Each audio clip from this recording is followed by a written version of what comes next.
kan dalam 3 bahasa, yakni bahasa Indonesia, Inggris, dan bahasa Jerman. Menurut penulis yang sekaligus editor buku Crossing the Sea of Colors, Agus Prawira, buku ini bertujuan hanya untuk berbagi pengalaman bagaimana pergulatan hidup seorang seniman bernama Yan Suryana yang berangkat dari kalangan masyarakat kecil dan ingin menunjukkan kepribadian sebagai anak bangsa yang mandiri.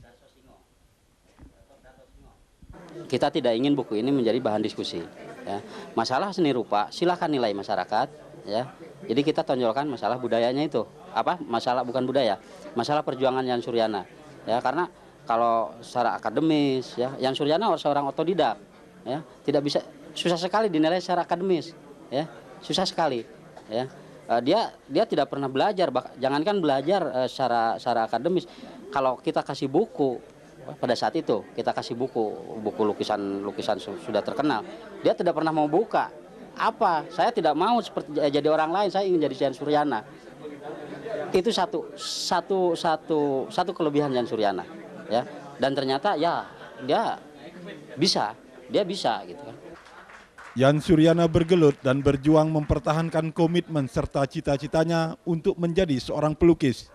Yan Suryana yang kini hijrah ke Pulau Dewata, tepatnya di wilayah Petulu Gunung Ubud, akan mendirikan rumah budaya sebagai wujud komunitas dan kepedulian terhadap lingkungan sekitar.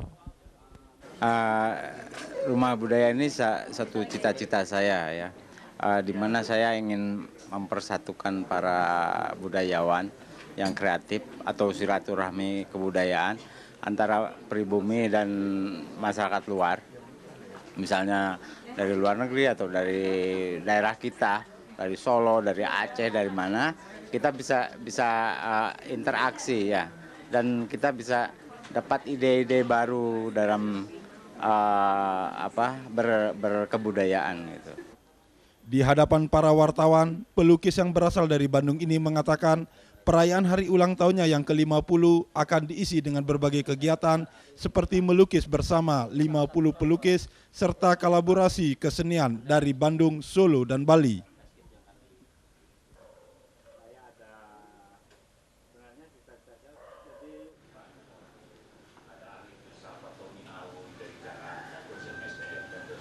Diselenggarakan pada tanggal 1 Januari dan lukisan itu akan dilelang Dengan keangkuhannya, dengan mengenang.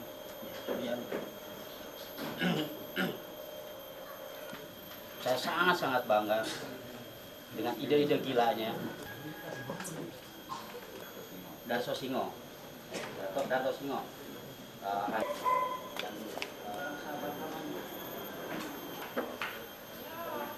Sehat, dan mereka Mas Widi sudah baca buku ini sehingga saya berbesar hati. Ide gila seperti salah satu contoh, ya, dia ingin membangun.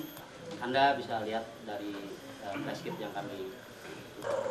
Saya ada sebenarnya cita-cita saya, jadi belakang ini yang nanti ukuran 15 kali 16 meter itu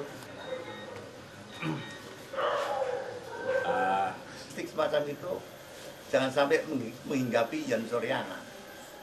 Capaian artistik dia sampai sekarang. Tetapi jangan yang sudah merasa dirinya hebat.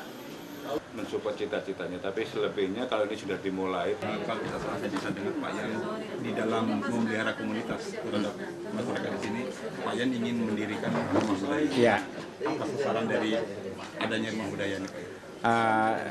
rumah budaya ini satu cita-cita saya, ya, di mana saya ingin mempersatukan para budayawan yang kreatif atau silaturahmi kebudayaan antara pribumi dan masyarakat luar, misalnya dari luar negeri atau dari daerah kita, dari Solo, dari Aceh, dari mana kita bisa interaksi, ya, dan kita bisa dapat ide-ide baru dalam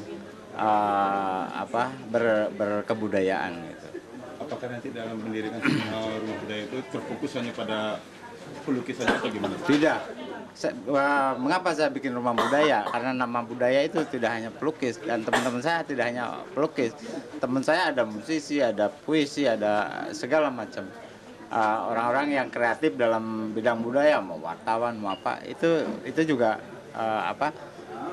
budaya. So saya tidak terfokus hanya pelukis. Jadi seluruh kebudayaan dari luar, dari Indonesia sendiri kan kita bisa berbaur dan kita dapat ide-ide baru. Penulis dan sekaligus editor dari penulisan buku ini. Nah, apa sebetulnya yang ditonjolkan dalam buku ini?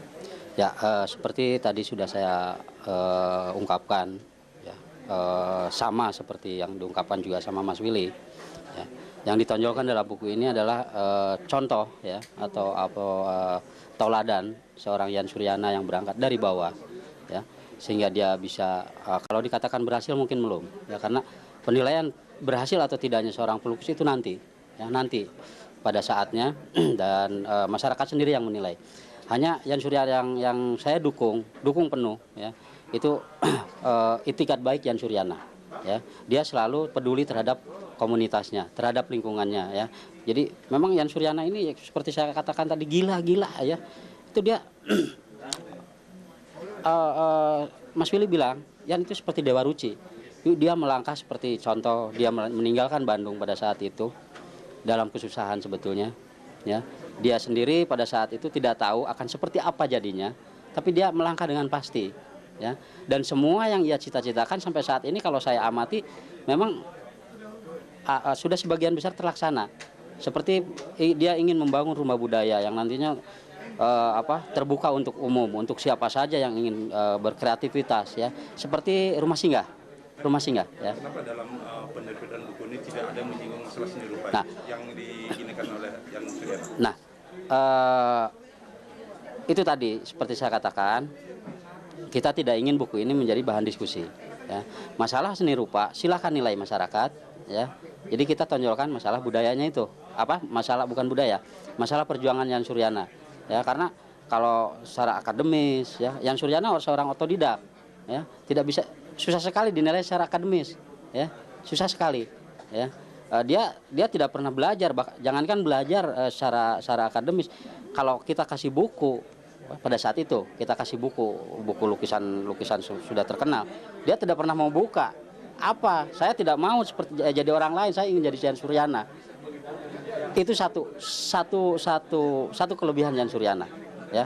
Dan ternyata ya dia bisa gitu kan. Gitu. Nah, karena kebetulan saya juga sama-sama melukis dulu, satu kandang kita satu rumpun, ya.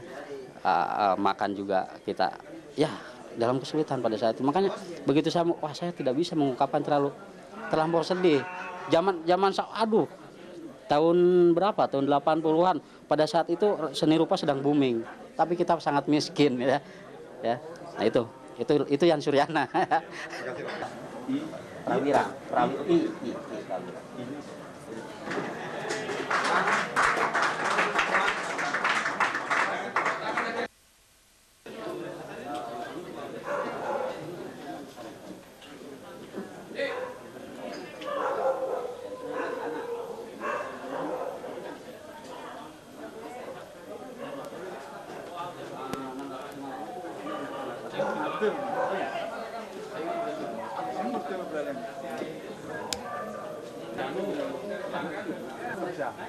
Portal mana sih?